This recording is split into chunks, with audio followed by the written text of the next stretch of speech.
Hey everyone. Thanks for watching this, whether you're watching it now or watching it live.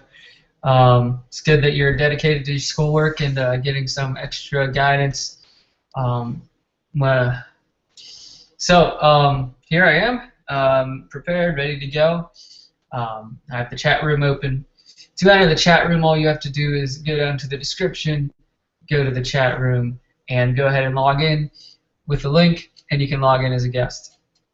So tonight I'd like to do half hour of physics and a half hour of pre-calculus, where I'll be available to ask questions. Okay?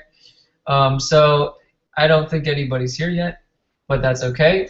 I can start just by doing a problem from the homework and go through that while some people join. So I'll be keeping an eye on the chat room and whatnot. Okay?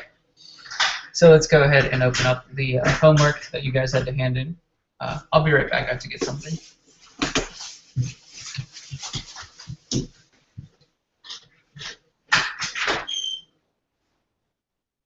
Sorry about that.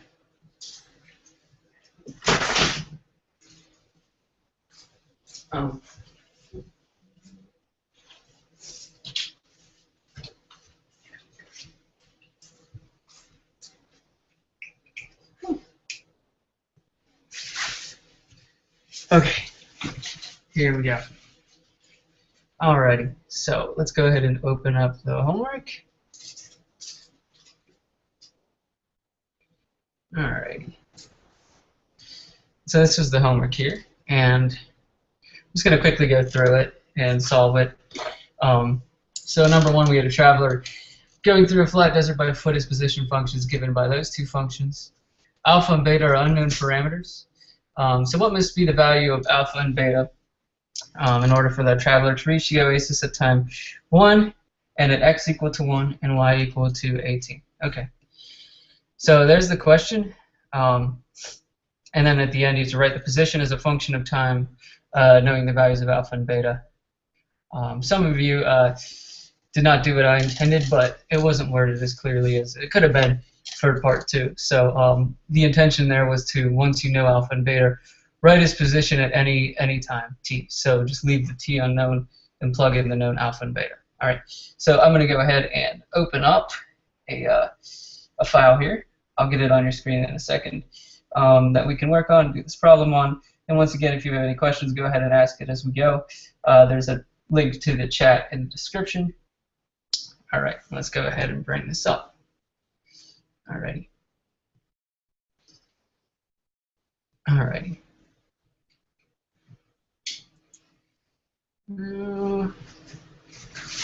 Nope. Oh, there it is. Okay. Very good. Alrighty. So let me write down the functions. So this is the physics homework 2, and this is number 1. And the two functions are going to be x of t is equal to alpha t minus beta, and y of t is equal to 4 alpha t minus 3 beta. Okay, and we have that at the time t equal to 2, or t equal to 1 rather, we want x at the time 1 to be equal to 1, and we want y at the time 1 equal to 18. Okay? And let me make sure everything's on the screen and ready to go. Looks good. Okay. And let's just go ahead and go through that. So x at the time 1 is equal to 1. Well, we take this function here, and we evaluate it at t equal to 1, meaning we plug in a 1 here, right? And x at 1 must be equal to 1. So we set that function evaluated at t equal to 1 equal to 1. All right, so let's do that. So 1, x at 1 is equal to alpha times 1 minus beta. And now we do the same for y, evaluating t at 1 and setting it equal to 18. 18 is equal to 4 alpha times 1 minus 3 beta. Okay, and let's go ahead and just simplify the equations by knowing that alpha times 1 is 1, alpha times 1 is 1. And there we go. So now we have two linear equations, okay, that we need to solve simultaneously. So both of these equations need to be true in order for this to be true, okay? So to do that, what we're going to do is eliminate. And the strategy for that is to take equation 2 and subtract off 4 times equation 1. All right? And let's see what that gets us. So equation 2 is 18. Let's subtract the left-hand side first. Minus 4 times 1.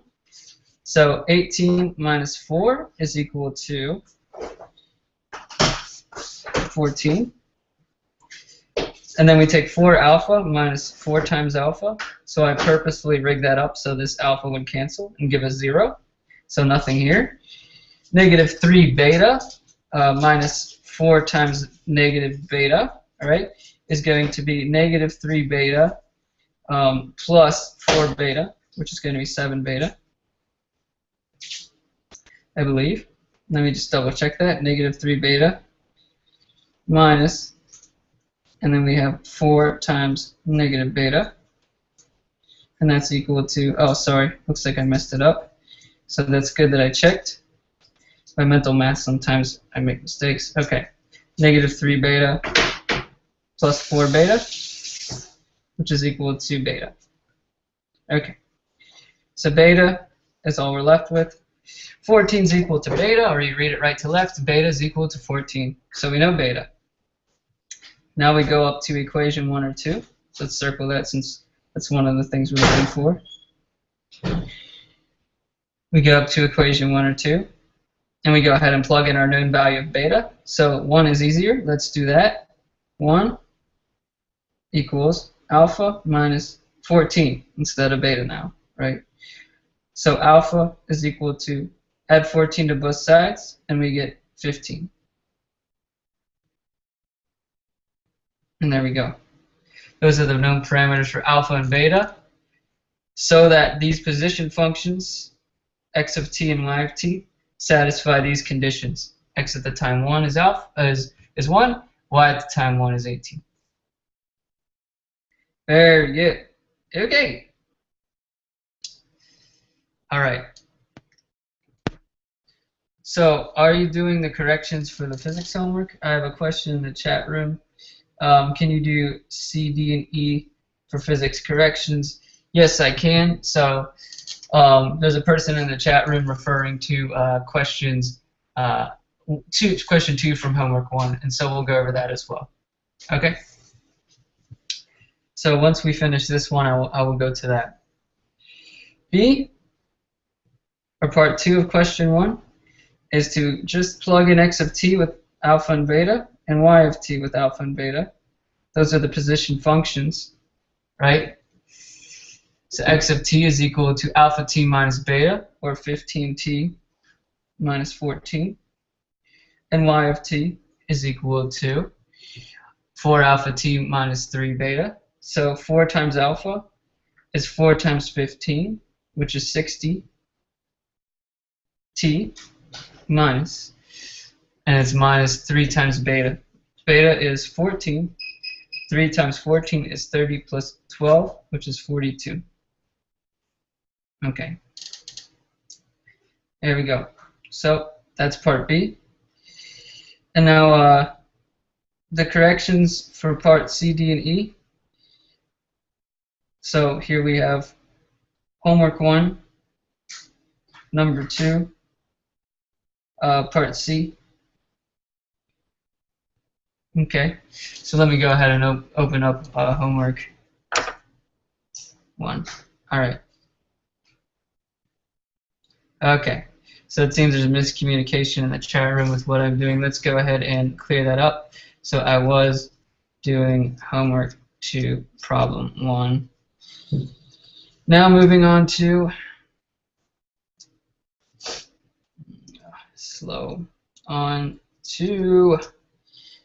let's see here, homework 1, problem 2. It's really hard to type on this keyboard. It's in this part of my desk. It's hard to access. Okay, so here we go. All right, so that was it. So most people got that one. There were a few mistakes made. The number 2 on homework 2 is the most confused one for a lot of people. So Alright, but for now, let me go ahead and open up homework 1 on my computer and open it up for everyone to see. And then we will go ahead and look at part C, D, and E. Probably do a similar problem so I don't give away everything, but should work out the same way. Okay, here we go, homework 1. Let's go ahead and bring it up now. Okay. Alright, here was homework 1. And now let's go to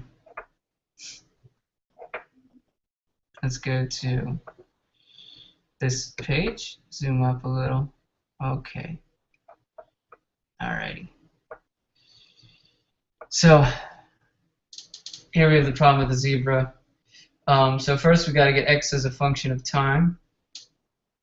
Since this isn't the focus of the problem, I'm just going to write x as a function of time. It's going to be the velocity opposite the direction, so negative 20t.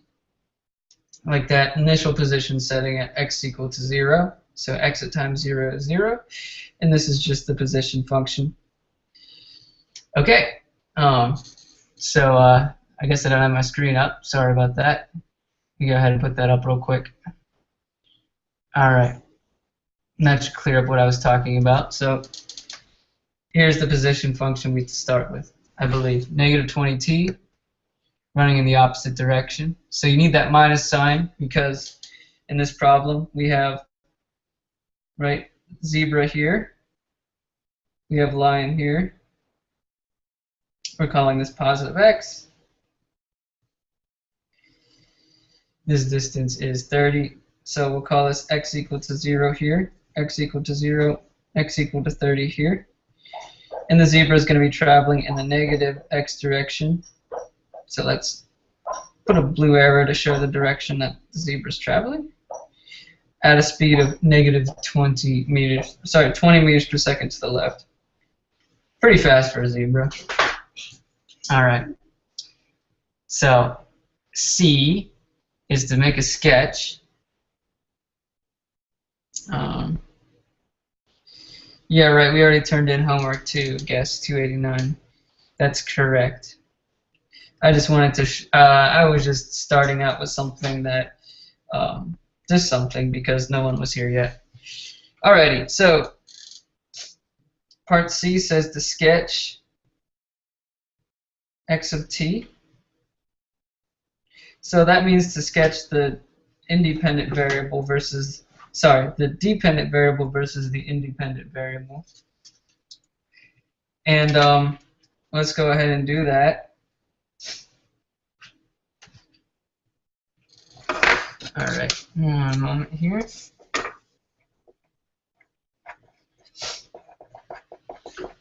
Okay, there you go. Alrighty, so here we have x of t on this axis. Here we have t on this axis. And we're going to have to get negative here because x is going to start at 0 and go negative. Okay? I got to refresh my chat page, it froze up. And somebody wanted to see problems for the calculus portion. That's fine. We'll get to that in due time. All right. So I can see that in the chat. But let's first plot negative 20t, right? So x at time 0 is 0. And then we have a slope of 20 downward, right? And you don't really have to draw a scale or anything in physics. You just need a sketch of the shape, and it should be a straight line. Mine's kind of straight enough for physics. All right. All right, part D is calculate x of t. Let me make sure. Yeah, this is up. Okay, good. Calculate x of t.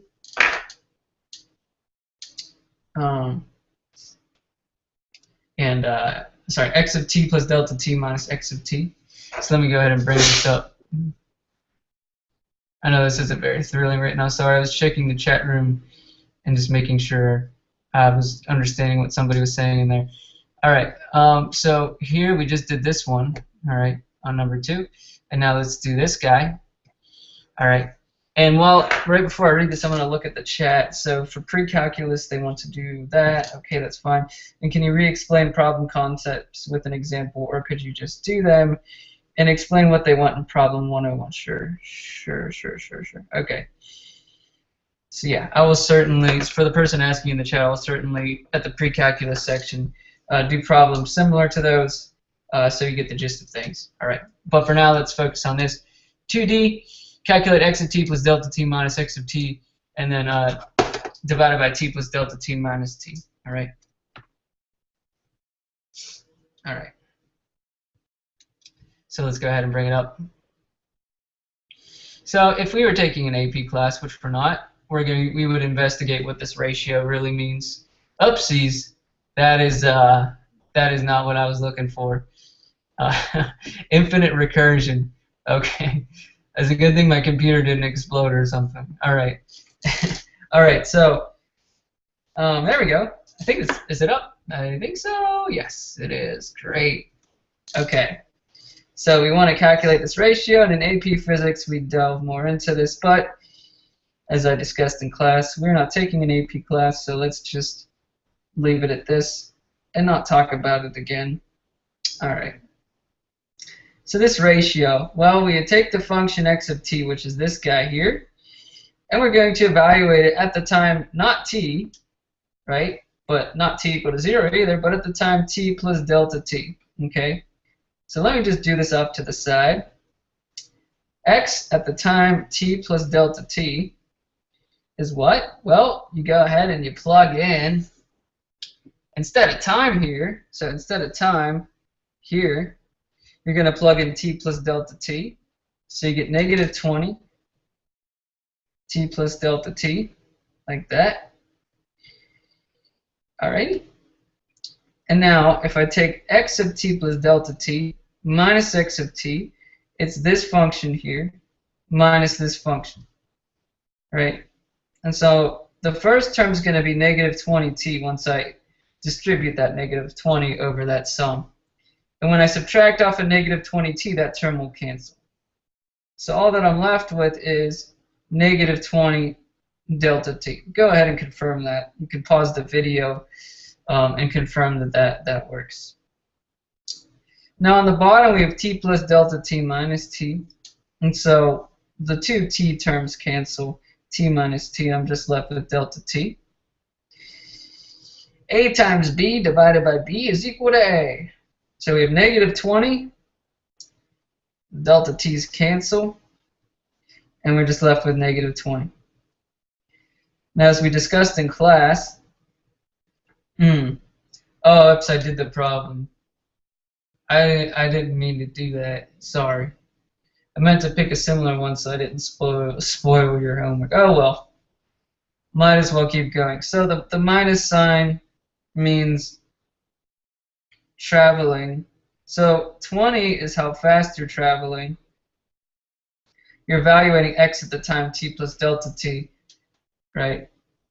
So essentially you're taking the ratio, the rise over run, of x of t at 2 times t plus delta t, that's 1 time, and the time t.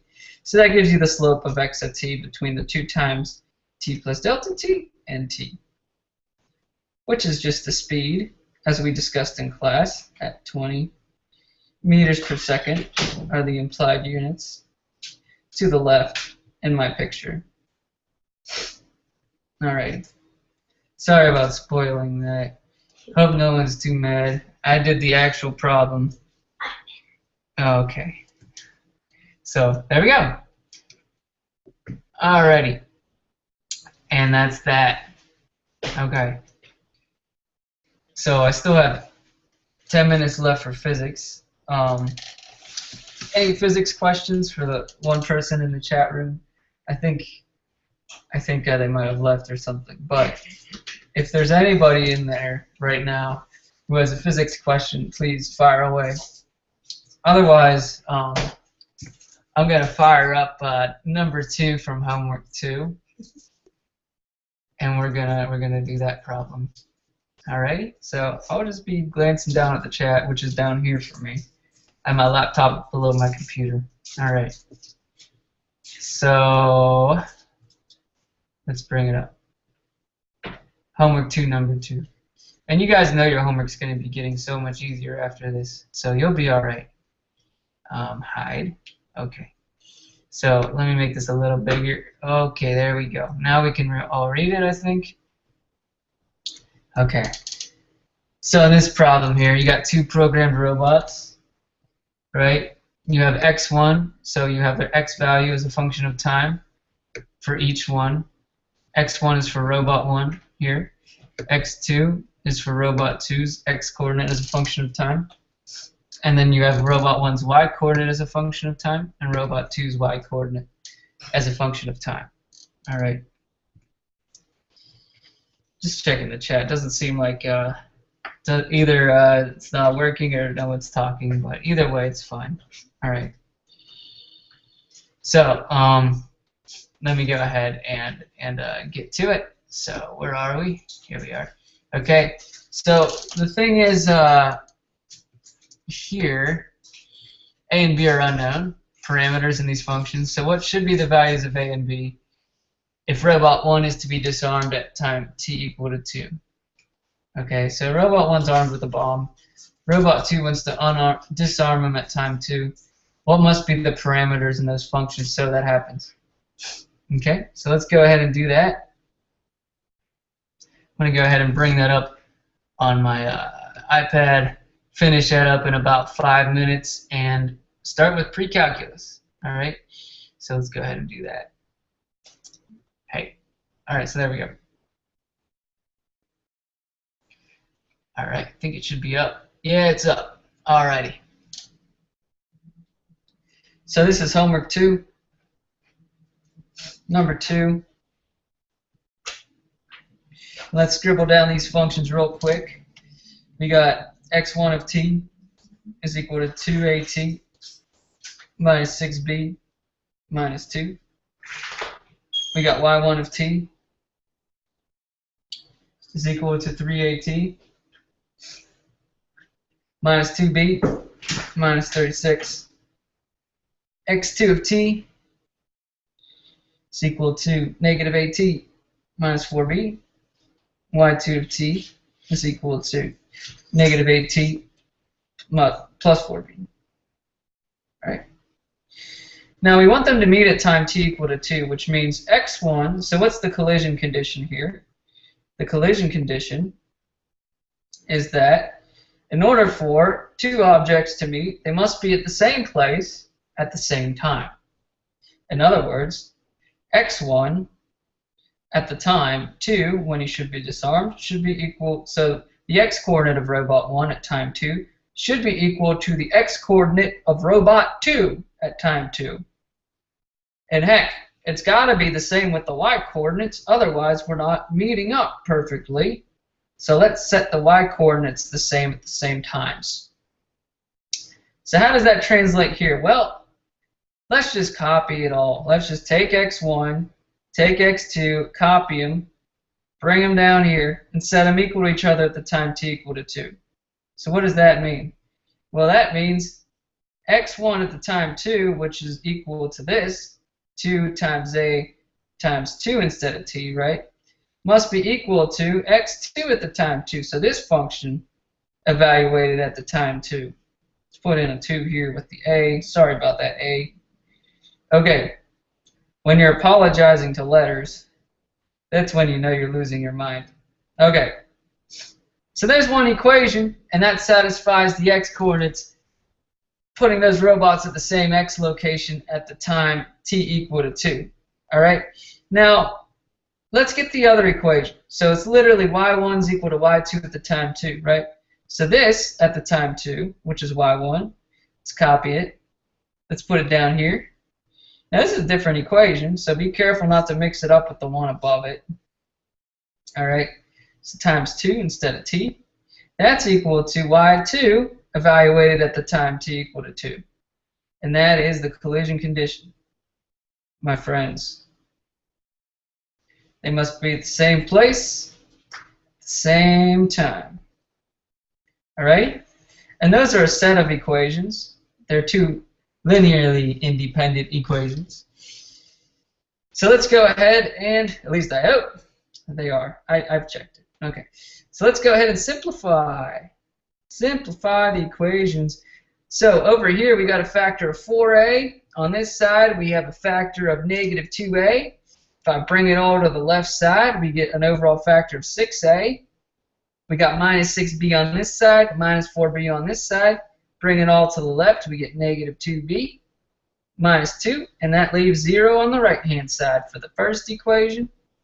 For the second equation, we got 6a on this side, negative 2a on this side. That gives us 8a, I believe. I hope I'm not making any mistakes. Oh, minus 2b on this side, plus 4b on this side. That means on the left-hand side, we got negative 6b.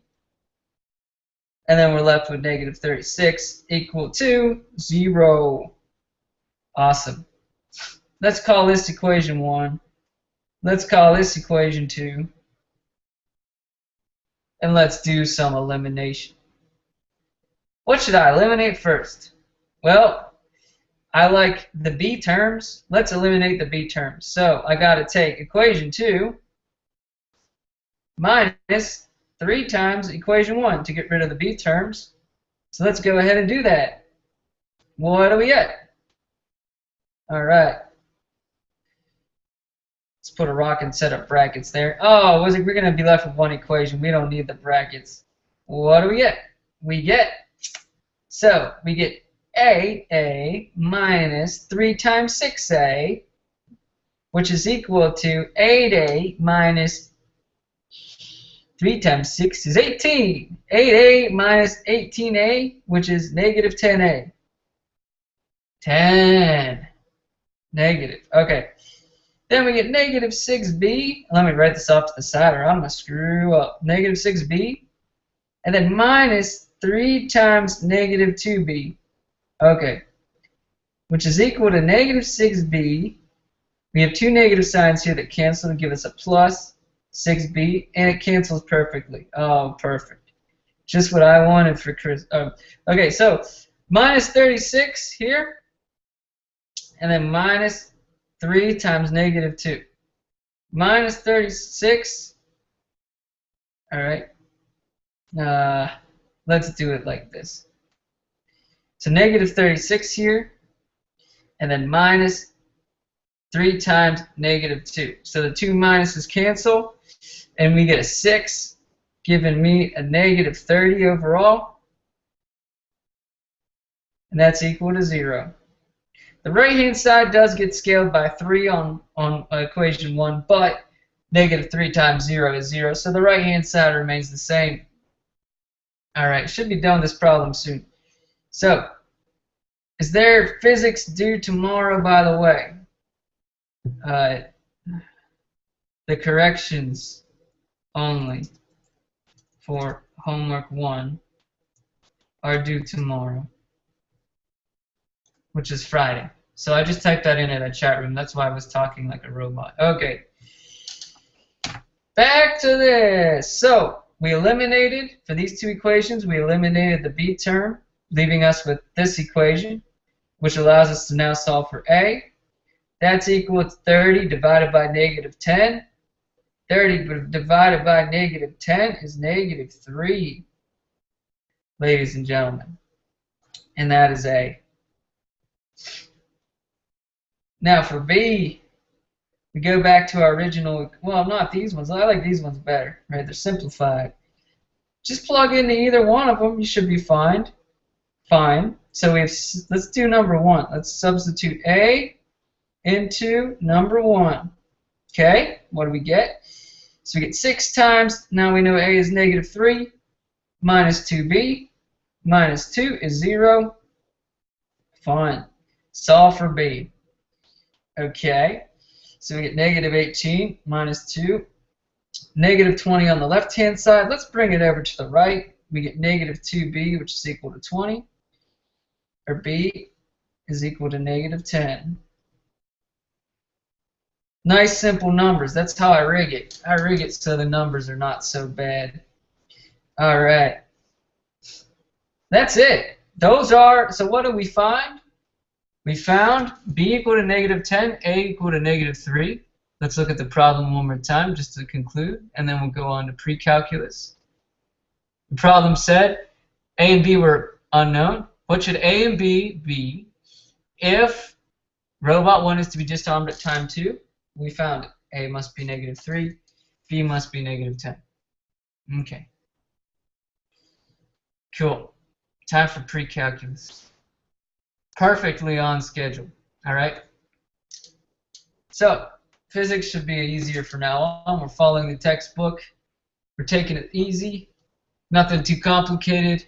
But now we have all the necessary mathematics we need to use if we were to ever do any of these, ever to do any more challenging physics problems, other than ones that require vectors. We'll get to that maybe at the end of the year.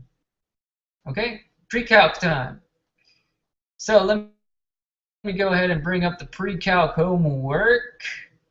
Let's see here. I have it pulled up somewhere. Ah, here we go, RenWeb. Let's bring up RenWeb. Good old RenWeb. That's me. This is me. Okay. This is our class page on RenWeb. So if you like, you could resubmit homework 1 for a maximum credit of 70%, or we can just drop it. You can just drop the grade. Either way, it's fine. So here's homework 2, and I have a question in the chat to look at. Problems 46, 70, and 101. Well, that's not located in homework 2.3, so it must be in 2.4. So it is 46, 70, and 101. Okay. So, all right. What I'm going to do is go ahead and open my textbook and find problems similar to that, to those three, 46, 70, and 101. I don't want to spoil like I did in physics by accident. Sorry about that. Let's see here. Here's my textbook. Okay, opening it up. Anyway, math, pretty tough stuff, right? A lot of it's review right now, but we forget a lot of stuff between last year and this year. That's okay. I was there before. We'll get it. We'll get it back. All right. As long as I keep drilling you guys in class. So 46, 70, and 101. All right. Let me go ahead and bring up for you my notes. Here we go. So that was for physics. So that's physics video notes. Let's make a quick subject for pre-calculus. Okay. We'll call it, why is that there? I don't know. Anyway, pre-calc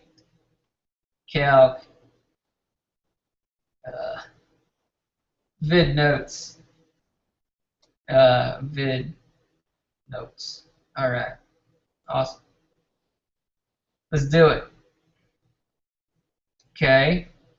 I don't know why that's there. I'm going to see if I can move it. Edit. Take this. Take this. Take it. Oh well. Let's just get going. Sorry for wasting your time. Alright. Let me make sure it's pulled up on the screen. Yes, it is. Cool. Alright. So, your homework questions were that we want to see are 46, 70, and 101. Let's do some similar ones. Let us do 14. Let's see here. 14. Let me look at 46, see if I can find a similar one. Oh, sure. 45 looks similar. Let's do 45. Okay. Let's look at 70. Let's see here. Okay. You got square roots, all kinds of crazy stuff.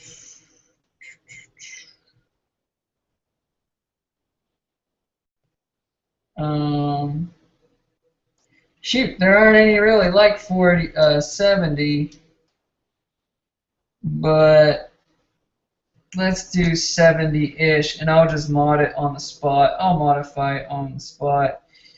All right, 101, nothing like that, so let's just do 101-ish here. Okay. Coolio. Let's go. 45. 45 says... 45 says... Perform the addition and subtraction and simplify. So simplify. That's how I like to say it. Simplify. We got x. We got over x plus 1 squared. And we got plus 2 over x plus 1. Okay. So I want a common denominator, right? Looking at these denominators, I got x plus 1 to the second here, and x plus 1 to the first here, right? Let's write x plus 1 to the first.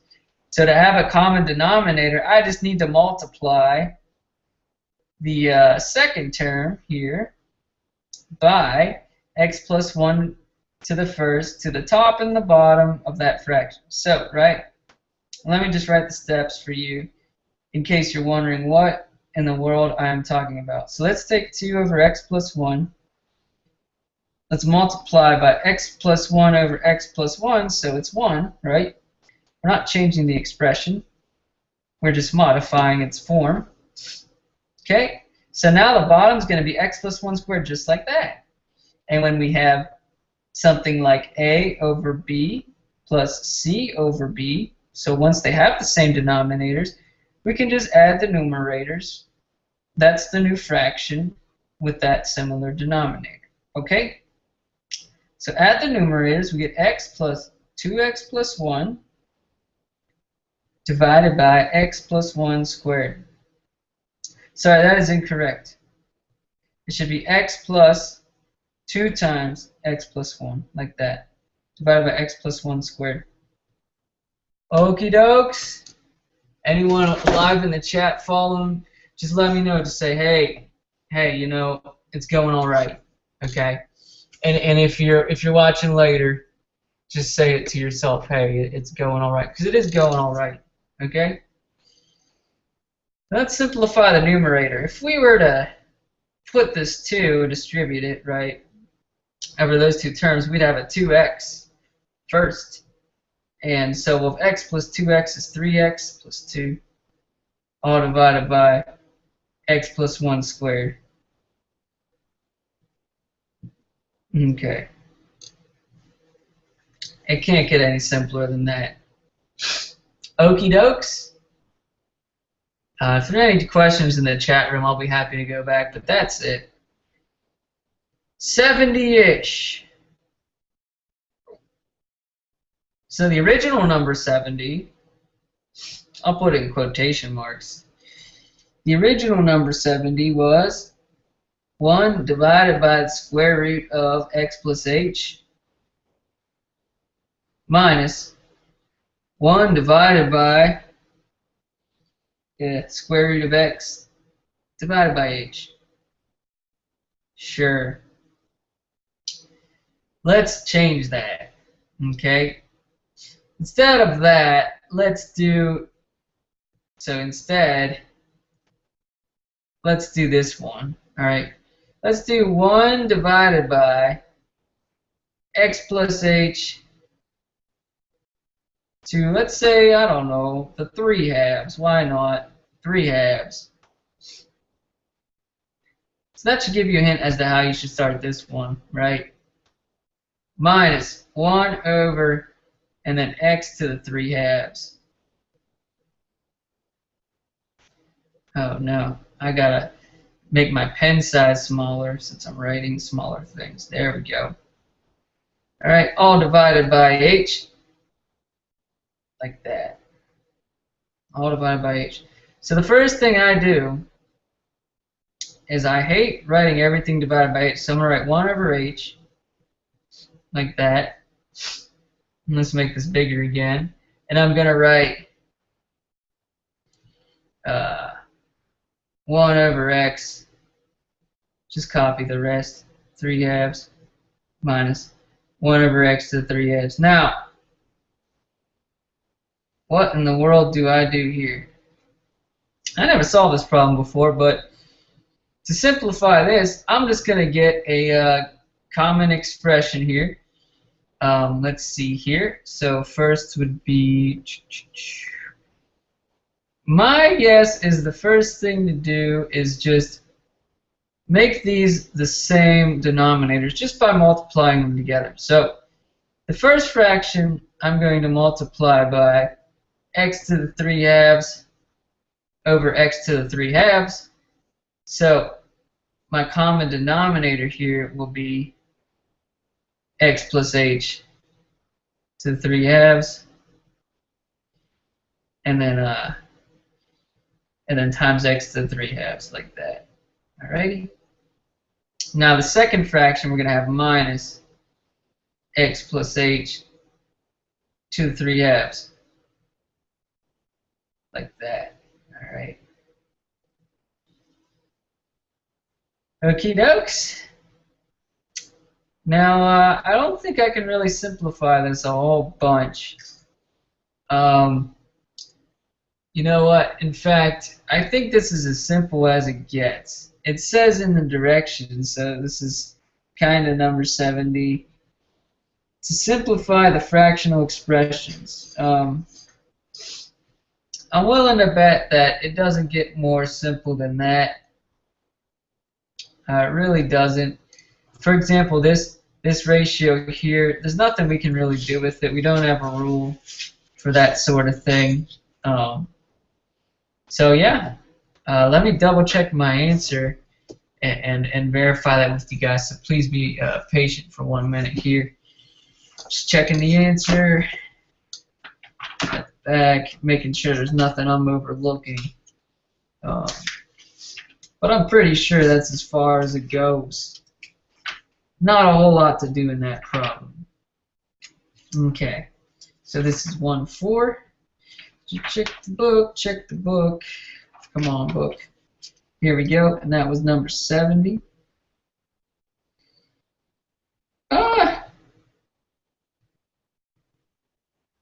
Really? Okay. Interesting. Well,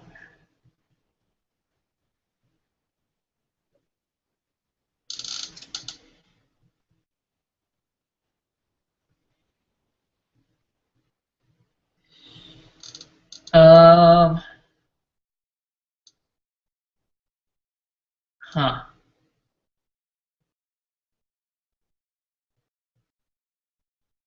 Maybe there's one more thing we can do.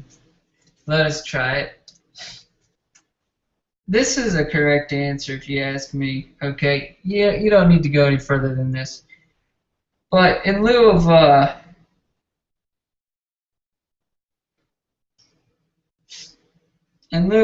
of what we did earlier, is there anything? So let's see here. What we can do is, remember when we rationalized numerators? We did something like this.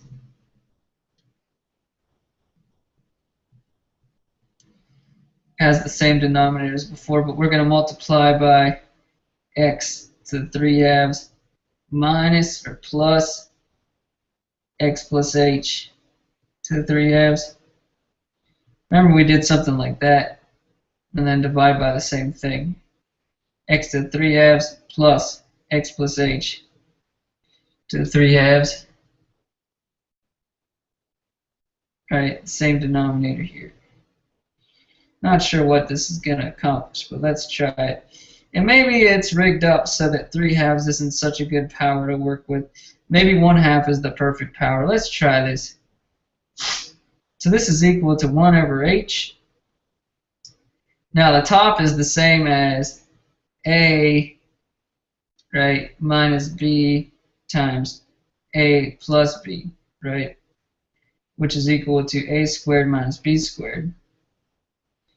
So we're going to get x cubed, right, minus x plus h cubed. And then we divide by all this together.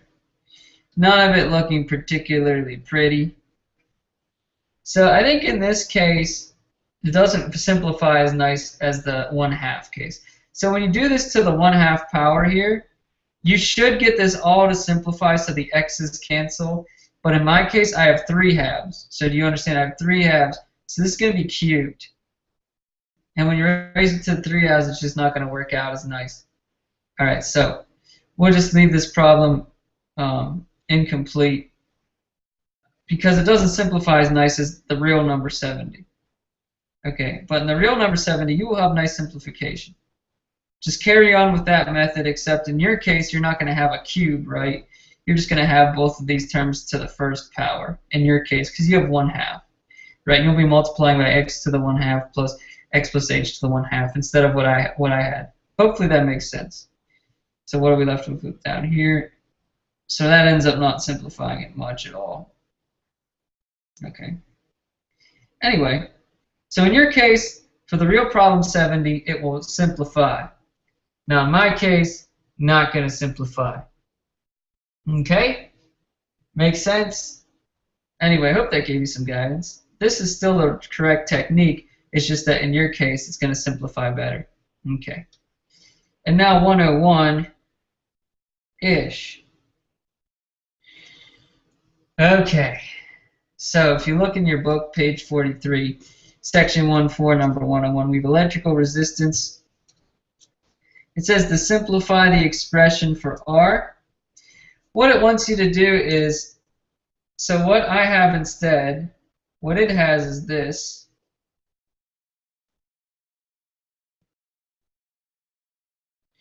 All right, and what I'm going to do instead is write z is equal to 1 over x minus 1 over y, like that.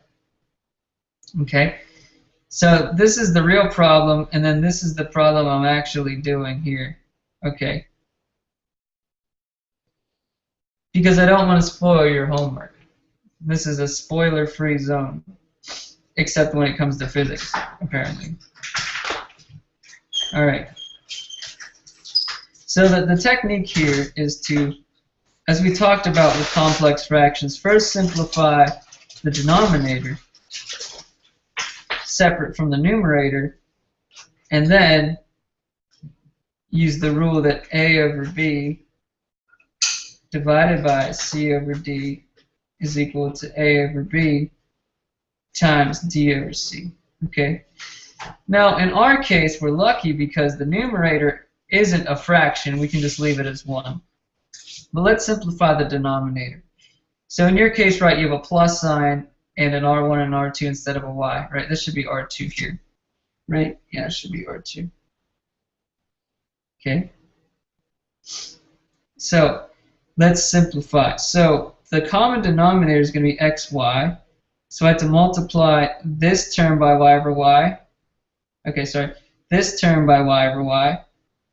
And then this term by x over x. So I get xy is my common denominator, and then y minus x. This is equal to 1 times the reciprocal of the denominator.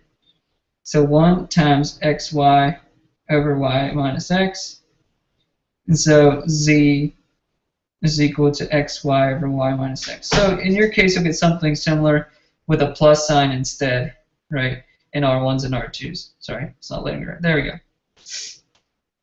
Okay, I'm going to check the chat, see if anyone's here. There's one person in there, but that looks like that wraps it up. Okay. So once again, if you're watching later, thanks again for checking it out. You're a serious student if you are taking the time out of your study or out of your life to do this and check it out. And I hope it helped. All right. So if it did, just let me know at some point, and I'll keep doing these. If you find these videos to be useless or just too long or whatever, just go ahead and let me know too. And I don't have to do them anymore. All right. But anyway, I enjoy doing them. So if you like them, let me know, and I'll keep doing it. All righty. Good luck on your homework. Email me if you have any questions. See ya.